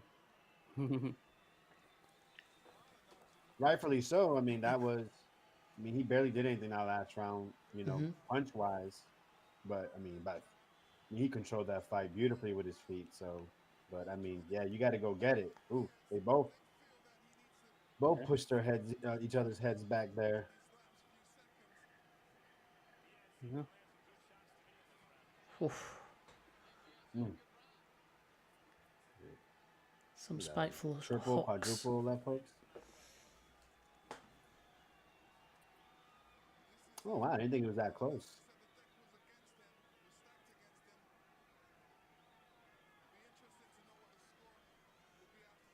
Come on, strong finish, guys. Right. Leave it all in the ring.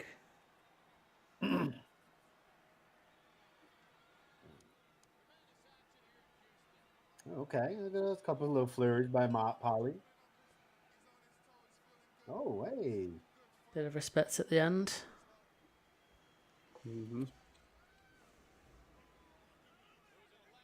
I know. I recall I watched this live when it was happening, and at the end of the fight, I thought that Paulie Malignaggi deserved the victory. We'll see what happens, but that's how I remember feeling about it live. That's because you wasn't scoring it with Fight Night scores. Yeah, that was a big piece of it right there. For sure. That definitely was.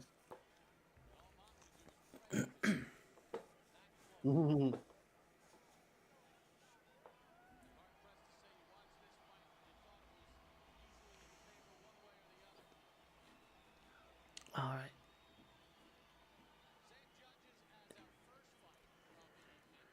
Well, since it's a controversial one, I'm guessing they're going to take the time with the calculators and counting on the hands, erasers, get into a decision. So I'll skip ahead a little bit. Ah, Dre. Oh, man. Thanks for stopping by, but you can leave now. Hit the like button on your way out. Yeah, it is a bucket hat. You know what I'm saying? You see the team on it. You know what I mean? The new best team in the world, Inter Miami. Oh God. Can't wait for the Club World Cup. Messi's been going off. Quick shout out to Dre. Thanks for stopping by. You've just missed the actual fight we covered, but it's good to have you here nonetheless.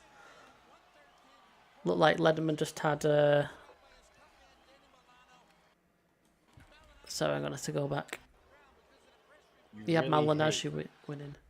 You really hate to see them take it this long.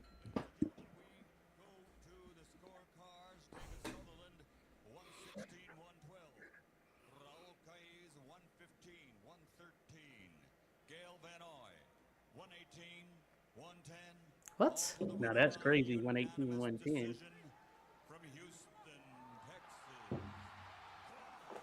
I mean, that's a wild scorecard. Yeah. Hey, Boz, they were too quick to say robbery back then, and they're too quick to say robbery now. Mhm. Oh, abrupt ending of the video. Okay. Yeah, I was gonna mention. Yeah, I don't think it was a full blown robbery. Here, seeing it again, we've definitely seen worse. But yeah, that one scorecard was certainly a pretty egregious scorecard. Yeah, That 118, Adelaide Bird, 110. Adelaide Bird light. exactly. That, and Right. I've said it previously. That sometimes just that one scorecard alone ends up making the fight deemed so controversial. I guess it might be it was a fair winner, but when the scorecard is that out of whack with reality, then that's just what causes the controversy at the end. Mm-hmm. So let's have a look at our scorecards and see how we're any different. Let me get that window back. Yeah, I like this style matchup. These always tend to make for pretty good fights, just given that both of them had strong suits that were in the opposite direction. Yeah, that kind of contradicts what I said before. Well, no, I said sometimes the style doesn't quite gel, but when it does gel, it is actually good, isn't it? When one's a come forward fighter, the other one's a bit more flashy. So, wow, look at that. It looks like me, myself, Boz, and Alex all know what we're doing, and we scored it a draw. And Josh is on his own. See, I was on the consensus of the people. If you recall from back then, the people seemed to side with me.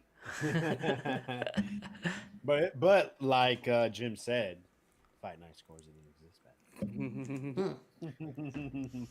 You were just sat there thinking 10-9 in your head and not really knowing what's going on. But Exactly. so that is really interesting. Let's see what that combined scorecard comes out as then. That'd be quite interesting to see. Do we actually have official judges' scores for this, Alex? Do you know? Available anyway? Yeah. They're 115, 113, 116, 112, 118, 110. Yeah. So I can get them in later. 118, 1 freaking 10. I'd be out of here. yeah. We need to, if you can get the actual round by round scores, that'd be interesting to see. Okay, so let's have a look. This is the combined scorecard. We'll just go straight down to the bottom and see the totals. Wow. This is an unrealistic score, but 5 rounds clearly for Malignaggi, 4 for Diaz, and 3 were close enough to be deemed even. That's only between 4 of us. So what rounds were they? Round 8 was a 10-10. There was an early round, I think, when we looked earlier, and now my mouse has stopped working. Round 8 and round 9, they were both close. Yeah, round 8 and 9, and then the early round was round 4. Yeah. Interesting. So yeah, the average would have Paulie Malignaggi winning, but the reality was that Diaz won. But there was that really weird scorecard. Well, there we go. Make sure that if you do score using our app, and you are on Twitter or X as it's now known, you hit the tweet button at the end of your scorecard, and then that promotes it on Twitter. It says that you used the system, and then that's further promotion. Get more people involved in scoring on our platform. Oh yes. Awesome. Any other comments on this fight, Alex or Josh, before we move along? Glad they rematched, because that was a very close fight, and that one scorecard definitely put a little stain on it. Yeah, I agree. And hey, maybe we should make a video putting a lens on the so-called robberies. Yeah, that could be a good shout. I've got to go back and watch all of these. Rewatching cut something, 'em up. certainly changes the dynamic a bit. Speaking of the rematch, Alex, what was the outcome of the rematch? It was a win for Paulie. Hmm. So they were 1-1. They didn't have the trilogy. They did not. I think Juan retired a little bit afterwards. Yeah. Oh, okay. Okay. Right then, let's move things along. We'll be quick. I'm not sure what's coming up, to be honest. Hopefully we'll be quick. I know, Josh, you've got a podcast coming up, have you? Oh yes, yes, yes. Hey, feel free to drop by. We're gonna talk about some of these results. We may jump into a little history depending on who's in the comments asking questions, but I'll definitely mention this live scoring right here because this was a good one. I'm glad this was a fight that was picked right here. It's good to see it again. Yeah, good stuff. Make sure if you're not already subscribed, go over to 86 Boxing. Josh is over there putting out historical videos. He does a weekly podcast about the actual boxing action that's taking place, along with Boz, who's also in the chat. I'll head on over there after this. They'll be getting started in about 10 minutes or so. So we will rattle through any upcoming significant fights. And it looks like... Only got one. That's the Liam Smith. Liam Smith versus Chris Eubank. Rematch. Okay. The rematch. Okay, yeah. In Manchester Arena. I think it was in Manchester last time as well, wasn't it? Yep. Nice. So that is next weekend coming up. Nice. Okay. Sky Box Office. Ugh, annoying. Anyway, Liam Smith, he got the knockout last time. Pretty spectacular against Chris Eubank Jr. Instant rematch. Fair enough. I'm not too sure. I'm going to sit on the fence for a minute and I'm going to let you boys talk and then I'll do my prediction. Alex, you go first, mate. What do you think? Man, so I don't know if I became biased because I can see that Chris Eubank does have a little bit of that American schooling, and I like his style. You know, he can be slick. You know, he when he wants to, he's gonna want to punch right through you. You know, we've seen a couple of his nice knockouts, and I felt like he was controlling that first fight. Liam did have a good round right before the stoppage, and then I think Chris Eubank had a little too much belief in his athleticism and slickness, and got knocked senseless. Got knocked out senseless. So I know Liam Smith is going to. He knows he can hurt him. I think that was a big question because Eubank fought at 168 before, and Liam Smith is really majority of his career has been at 154. Yeah. So he knows he can hurt him. He's he's had some good performances now. He may feel like he's peaking. While Eubank, I don't really think I think he had a letdown with that whole Ben situation and now got knocked out. So one's trending up while the other one seems to be trending down. So Yeah. when it comes to picking, I think everything leads to Smith winning. But that's boring. I'm going Chris Eubank upset decision. Interesting you say upset. We'll take a look at the odds in a minute. Josh, give us your thoughts on what you expect. Yeah. So I know for a fact that in the past we've talked about the fact that Liam Smith was a fighter who was trending upwards, and he's a better fighter now than what we saw in that Canelo fight. And I think he's just on his game right now. As far as Chris Eubank, I think we could all say that while he's had some success, there's probably a bit of a higher ceiling we thought he would get to. And that seems to be derailed each time he goes up against a better boxer, And I think if you just look at it from that standpoint, Liam Smith, you can argue, is the better boxer. Chris Eubank also switched trainers. I don't think Roy Jones necessarily was the issue as far as what happened to him in that last fight, because Alex mentioned, yeah, he was winning the first bit of that fight, but maybe that means that he's in his head a bit himself and he's looking to switch things up after putting in all this time with Roy Jones because they've been working together for a good bit. I just don't know how that's going to favor him. I can't remember who his new trainer is, but I remember seeing a video. Bomac. Okay, yeah, Bomac. Yeah, Bomac. So, yeah, is that enough time? I don't know. I don't think it's enough time to really switch up from kind of what he had become, what he kind of switched his identity to, post Billy Joe Saunders, I guess you can say. So I'm gonna lean Liam Smith, and I know coming into that last fight when we discussed it, we all mentioned that hey, Liam Smith, hey, he could do some things in there. It'd be tough, and we all thought that Eubank might be you're just a little bit too big for him, and ended up getting that stoppage, and it turned out to be the other way around with him getting the stoppage. I can see, yeah, leaning and taking that bet on Eubank, upsetting the apple cart in some sense, landing something in a similar capacity to what we thought in the first fight. I'm gonna lean Liam Smith in this one just because I think, yeah, he's been on a good career trajectory thus far here over the last few years, and maybe Chris Eubank Jr. finally overcomes that hump and does what we tend to expect him to do when he goes into a big fight. We'll see. Okay. I think that was a pick for Liam Smith. I know Yeah, that was tactical. That was tactical. But Cross his T's and dotted his eyes there. yeah, cover yourself. That's fine. And you know what? It is that close of a fight, though, isn't it?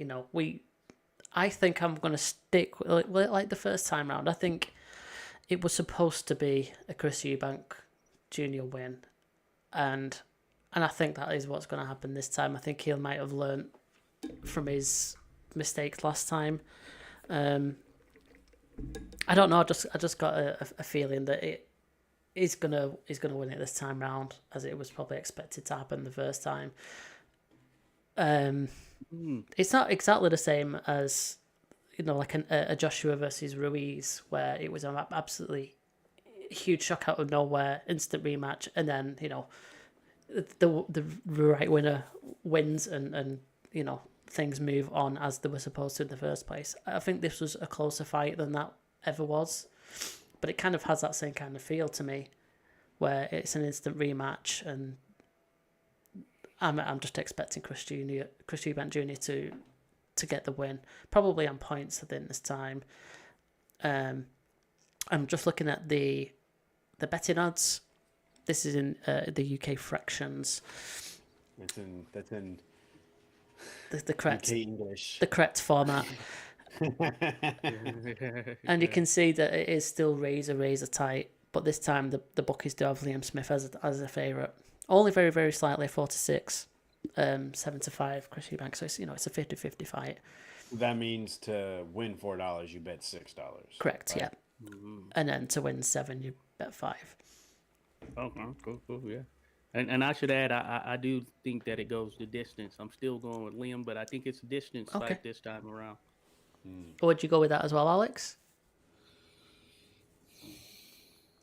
Yeah. I got Eubank winning. He got to play it safe, right? Yeah, see, over here in the real way to bet, minus 180 Liam and plus 140. So, Okay. You bet 100, you get 140 back on Eubank. You got to bet 180 to win 100 back. That makes no sense. The small, 100, baby. Smaller numbers are easier to work out. Nah, man, bet $100 to win $100. I always quite gorgeous. Yeah, I gotta say, I kind of like the smaller numbers as well, right here. Now that I think about it, Jim, I'm with you. Yeah, man, convert you to our fractions. I was in these closer fights. I quite like looking down at the method of victory, because that breaks it down into a win by stoppage or a win by points, and then you kind of get a bit of a better flavour of what the expectation is. So you see there, Smith by an actual stoppage or disqualification is the lowest odds, and then you get Eubank decision as the next one, and then Smith by decision is 3-1. If you think it's going to go to points and win, that's fairly decent. And then Eubank for a stoppage is as low as 9-2. Any odds on a low blow? Well, it depends who's judging that. I wouldn't put it to the bookmakers. I won't trust them. And if you want to draw 20-1, possibly. Anyway, let's go back and see. In fact, there's not a lot of excitement on that undercard. So if Chris Eubank loses again, do you think that he calls time on his career? Well, yeah, interesting. Certainly interesting. He's in an interesting place if he loses again. I will say, I I feel like he may not want to, but certainly something for consideration. How about you, Alex?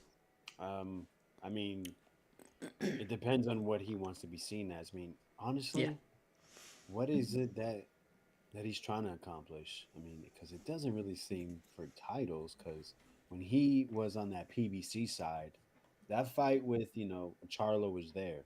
It was there with Jamal, and he never really seemed to be pushing for it. So it seems that he is just looking for those big money fights. So I mean, a Kell Brook fight would still be there, right? Connor Ben probably would still be there, Hmm. especially with everything going on with Connor. There's actually rumors that Connor Ben might be fighting here in the States, Okay. Yeah. September or October. So, He needs to get a you license know, over there, don't he? however that's going to work, right? I mean, unless he has some established residency over here that we just don't know about. But anyways, yeah. So I'm not sure. He could if I think the money's still going to be there. The name is there. Yeah. He is part of a strong bloodline of fighters. In the UK, and like I said earlier, the UK loves boxing. Yeah, I think you hit the nail on the head when if he's happy to kind of come down a level and be on like British, domestic British fights, I guess he'll still sell, but he might not be quite headlining. Whether he's happy to do that or not, time will tell. But it'd be a big boost for Liam Smith if he gets a second win, and that propels him right back up to, middleweight title shots, I guess. Okay, I think we can call it a day there. Matt Heffron is also on the undercard against Jack Cullen, probably expected to win that.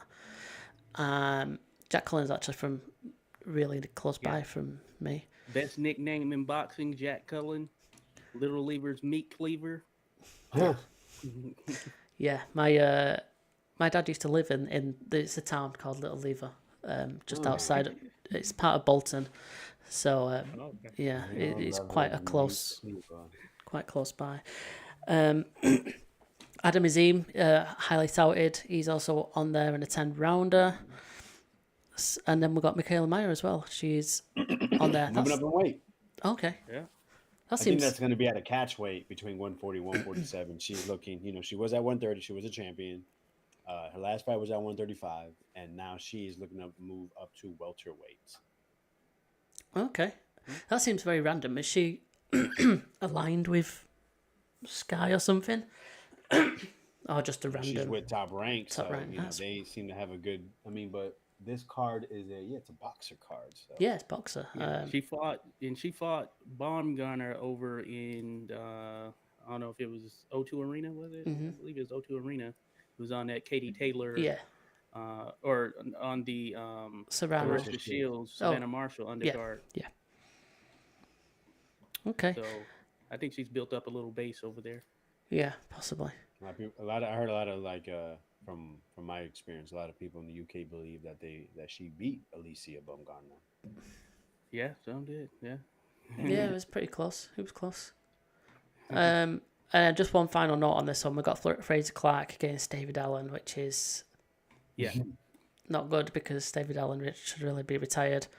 Like I said, man, they be retired. They're retired, and then that check comes. That check is always good enough when it comes to heavyweight. So.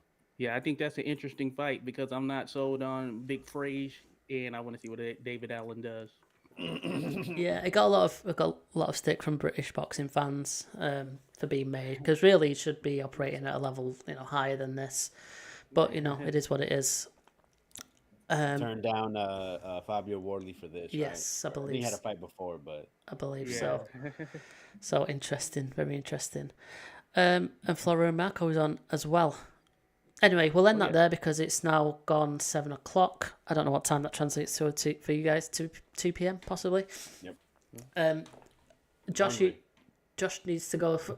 Alex needs to go for food. Josh has still got a while to go yet.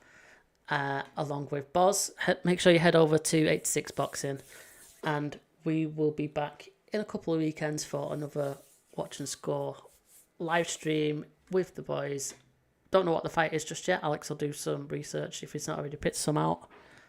And we will let you know in advance. Anything else to add, boys? Hey, thanks for everybody tuning in, and make sure you hit that like button.